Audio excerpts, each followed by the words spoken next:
Hello, Obaidul Quader বলছেন?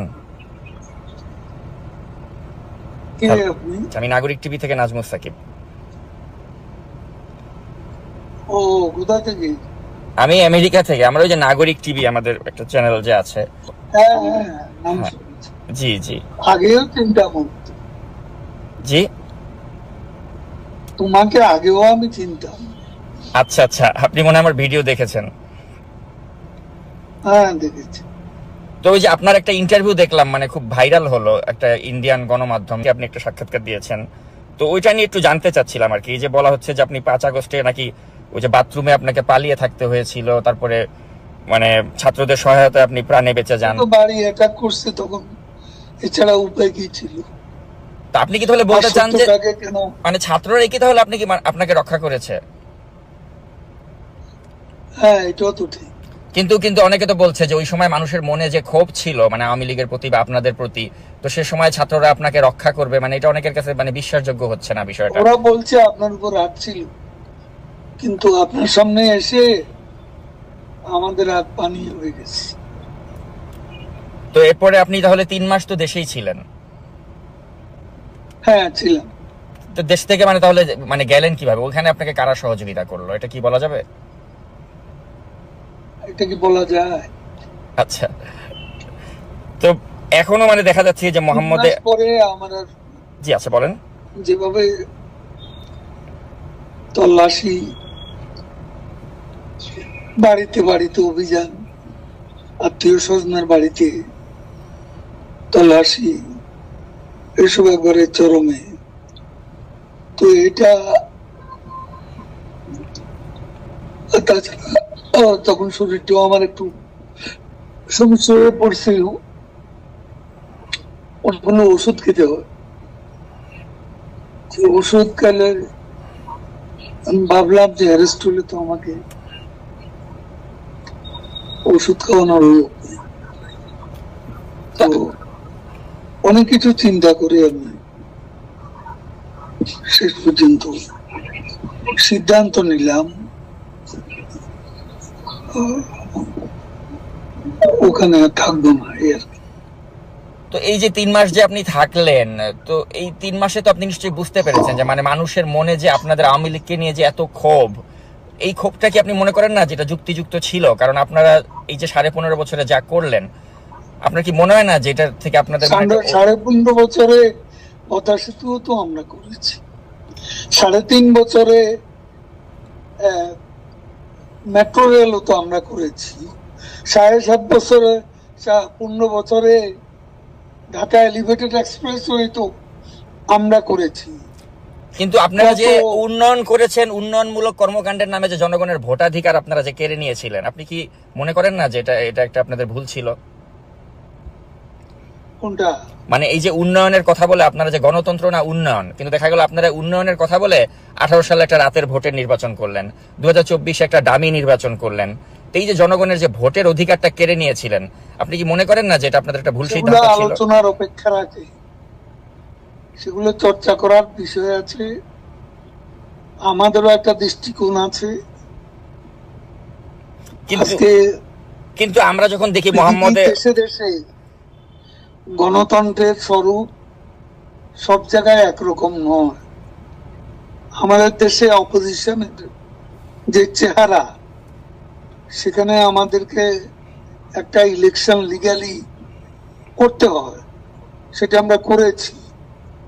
এটা কিন্তু উন্নয়নকেও আমরা, দেশের মানুষ যা চায়, আজকে আপনি অপিনিয়ন পোল নেন, বেশিরভাগ লোক শেখ হাসিনা আবার আসুন, এবং শেখ হাসিনাকে আমরা চাই, এই কথা আজকে মানুষের মুখে হচ্ছে। ইলেকশনটা হলে বুঝবেন, না, কিন্তু এটা তো আপনি যেহেতু আওয়ামী লীগ করেন আপনি সেটা বলছেন, কিন্তু মানুষ পাবলিক, শেখ হাসিনাকে বলবে। কিন্তু পাবলিক পারসেপশন হচ্ছে যে আপনি দেখেছেন যে শেখ হাসিনা যদি সত্যি মানে ওই সিচুয়েশন থাকতেন, দেশে থাকতেন, ওনাকে তো দেশ ছেড়ে পালিয়ে যেতে হয়েছে। তো এটা কি তার রাজনীতির জন্য একটা লজ্জাজনক অধ্যায় না? ন, আমি এটা মনে করি না।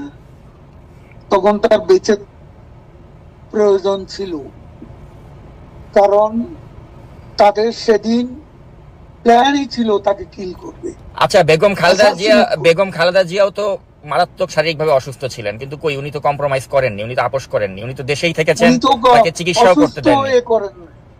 হ্যাঁ, কিন্তু উনি তো আপনাদের আপনি সাথে তো কম্প্রোমাইজ এই নিয়ে করলে, কথা বলছেন। কিন্তু কম্প্রোমাইজ করলে তো আপনারা তাকে বিদেশে যেতে দিতেন, তো তিনি তো কম্প্রোমাইজ করেননি, কিন্তু আপনাদের নেতৃত্ব কম্প্রোমাইজ করে ভারতে চলে গেলেন। কম্প্রোমাইজ করে যায়নি, তাকে বাঁচার দরকার ছিল, সেই জন্য চলে আসছে। কিন্তু আপনার কি মনে হয় না যে আপনারা ওই সময়টাতে যখন শাসনভারে ছিলেন তখন আপনারা এমন এখন সবকিছু, বাংলাদেশে অপিনিয়ন পোল নেন, মানুষ কাকে সমর্থন করে, আমি সেই কথাই যাচ্ছি বারবার। আচ্ছা সেটা ঠিক আছে, এটা আপনি যেহেতু আওয়ামী লীগ করেন আপনি ভাববেন বা বিশ্বাস করবেন যে আমি আপনার সে দলের প্রতি কথা মানুষের সেভাবে সমর্থন। পাবো কেন? দেশে পাবলিক অপিনিয়ন কোন জায়গা এটা কি আপনি জানেন না? এখন আপনি একটা দলের সমর্থক হলে তো জানবেন না, এটাই স্বাভাবিক। না আমি কোনো দলেরই সমর্থক না, আমি আপনি যখন তো বায়াস, না আমি কখনোই বায়াসড না। when you are biased as a journalist, তখন আপনি ঢালাও অভিযোগ আচ্ছা করবেন। আচ্ছা, সাংবাদিক বলতে আপনারা কি, কোনো মানে নেই। সাংবাদিক বলতে মানে কারা বায়াস ছিল না? এই যে আপনার নাইমুল ইসলাম খানের মতো লোকরা, বা যারা ওই যে শেখ হাসিনার প্রেস কনফারেন্সে গিয়ে ভালো ভালো কথা বলতো? তাদের কথা বাদ, আপনি নিজেই বায়াস। আমি সবার কথা তো বলছি না। আচ্ছা আপনি আমাকে বায়াস বলেন, বায়াস লোক তো আছে। আপনি নিজেও তো সাংবাদিকতা করেছেন তাই না?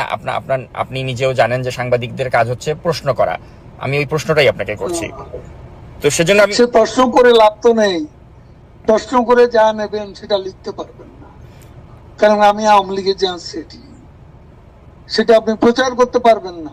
আমি অবশ্যই প্রচার করতে কথা পারবো, বলার জন্য বলছেন। এবং আমি যেটা কথা আপনার সাথে হ্যাঁ? হচ্ছে পুরোটাই আমি আনকাট প্রচার করব। কিন্তু আমি যেটা জানতে চাই যে আপনাদের কি এখনো কোনো অনুশোচনা বা আত্ম উপলব্ধি হয়েছে যে আপনারা যা করেছিলেন না, সেগুলো সে সঠিক কথা- ছিল না?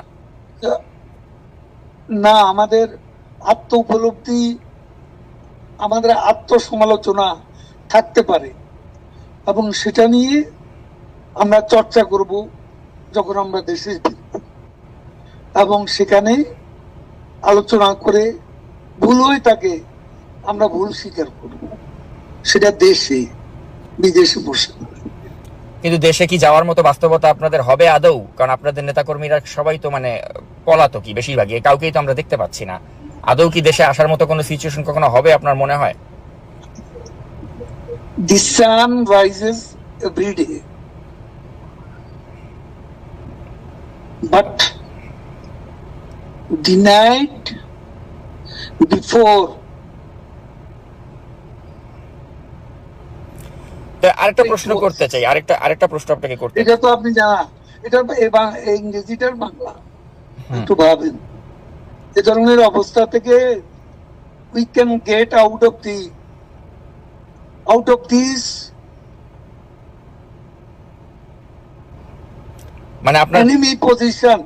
হুম এখন আমরা যে অবস্থা আছি, we can get out of the gutter, হুম আমি সেটাই মনে করি। না সেটা ঠিক আছে, আপনি আশাবাদের আপনি কথা আছে। গাটারে পড়ে গেছেন, গাটার থেকে you can get out of the gutter, ওই বিশ্বাসটা আপনার আছে, কিন্তু কথা হচ্ছে এই গাটারে আপনারা পড়লেন কেন? হ্যাঁ, I এই can এই get এই- out of the gutter। হ্যাঁ, তো ওই উপলব্ধিটা কি আপনাদের হয় যে এই গাটারে পড়লাম কেন? গাটারে পড়েছি নিজেদের স্বেচ্ছাচারিতার কারণে, ভোট চুরি করে ক্ষমতায় থাকার কারণে, অপোজিশনকে কোনো স্পেস না দেওয়ার কারণে। তো এই উপলব্ধিটা না আসলে কি আপনি মনে করেন যে বাংলাদেশে আসলে রাজনীতিতে প্রত্যাবর্তন করা সম্ভব? আমি আপনাকে বলছি, মানুষ এখন কেন মনে করছে, এমন আন্দোলনে যারা অংশ নিছে, সেই জঙ্গি উত্থানে, তারাও তো এখন কেন মনে করছে তারা ভুল করেছে? আচ্ছা তাই যদি হয় তাহলে এই আন্দোলন সঠিক ছিল। মানুষ যদি আপনাদের পক্ষেই থাকে তাহলে আপনারা কেন দেশে আসছেন না? সময় হলে দেখবেন। আচ্ছা আরেকটা প্রশ্ন একটু আপনাকে করতে চাই যে আপনাদের সময় তো অনেক ব্যবসায়িক দুর্বৃত্ত ছিল যারা আপনাদের প্রশ্রয়ে অনেক টাকার মালিক হয়ে We গিয়েছিল। are waiting with bated breath দেশে আসার জন্য। আচ্ছা Bated breath আচ্ছা, তো এই যে আমরা আসবো। আরেকটা প্রশ্ন করতে চাই আপনাকে যে আপনাদের সময় তো অনেক ব্যবসায়িক দুর্বৃত্ত, তারা হাজার হাজার কোটি টাকার মালিক হয়ে গিয়েছিল। এমনও ব্যবসায়ী ছিল বসুন্ধরা গ্রুপের মালিক, সে বলেছিল যে মৃত্যুর আগেও শেখ হাসিনার সাথে আছি, মৃত্যুর পরেও থাকবো, কিন্তু তার পত্রিকাতে এখন দেখছি আমি আপনাদেরকে একটা এভাবে কথা সমালোচনা বলি, হয়। তো আপনার কি মনে হয় না আমি যে এরা বারবার এই যে আপনাকে এত একটা কথা সুসময়ের বলছি। পাখি আপনারা তৈরি করেছিলেন, যারা এখন আপনাদের বিরুদ্ধে তাদের পত্রিকা মিডিয়াকে কাজে লাগাচ্ছে, এটা কেমন লাগে আপনার কাছে? আপনার এই চেহারাটা, এই বক্তব্যটা কোথায় যাবে যদি আমরা ফিরে যাই? তখন আপনার খুশি হতে পারবে। মানে কি আপনারা আবার ওই প্রতিহিংসার রাজনীতি করবেন যে যারা সমালোচনা করছে? এখন একটু এসেন, একটা নিজের রাজনৈতিক একটা ক্যারেক্টার আছে, সেটা প্রকাশ ঘটাচ্ছে। না, আমি সাংবাদিক হিসেবে আপনাকে জাস্ট প্রশ্ন করছি, আমি কিন্তু কোনো আমার you are not journalist, you are bias, partial journalist. আচ্ছা, তাহলে বায়াসড কে না ওই নাইমুল ইসলাম খানের মতো লোকরা? জার্নালিজমের একটা নিউট্রালিটি থাকে, এটা আপনার নাই। আপনি তো অ্যাটাক করতেছেন একটা পক্ষ হইয়া। ইউনুসের লোকেরা যেভাবে বলে, ফান্ডামেন্টালিস্টরা আজকে যেভাবে আমাদের বিরুদ্ধে বলে, আপনি তাদের সেই চিন্তা চেতনার প্রতিধ্বনি করছেন। আচ্ছা, এই ধরনের আমার সাথে কথা বলে লাভ কি? আর আমাদের দল নিষিদ্ধ, এখন আপনি এটা তো প্রকাশ করতে পারবেন না। না দরকার কি আমার ইন্টারভিউ? না, তারপরে আমি যেটা জানতে চাই আপনার কাছে শেষ পর্যন্ত, যে মানে আপনাদের কি মনে না, হচ্ছে আমার না জানার দরকার নেই। যে আপনারা জনগণের না, কাছে? I don't want to talk to you. আচ্ছা, আপনি প্রশ্ন করছেন, তো প্রশ্নের মধ্যে আপনার পার্সিয়ালিটি প্রকাশ ঘটাচ্ছেন। আপনি একটা পলিটিক্যাল ক্যাম্পের সাথে জড়িত, সেটা প্রকাশ ঘটাচ্ছেন। প্রশ্ন এইভাবে করে না। একজন নিউট্রাল জার্নালিস্টের প্রশ্ন এরকম হয় না। আচ্ছা, শেষ প্রশ্ন আপনাকে যেটা করতে চাই, তাহলে আপনারা কি কখনোই জনগণের কাছে আপনাদের অতীত কর্মকাণ্ডের জন্য ক্ষমা চাবেন না? আমি সে কথা জবাব দিয়েছি, শুনতে পাননি? আচ্ছা আমরা যাই করব দেশে গিয়ে করব। আচ্ছা, ঠিক আছে, আমরাও আপনাদের দেশে আসার অপেক্ষায় থাকলাম। আপনি ভালো থাকবেন। তো তখন আর আপনার দেখা যাবে না।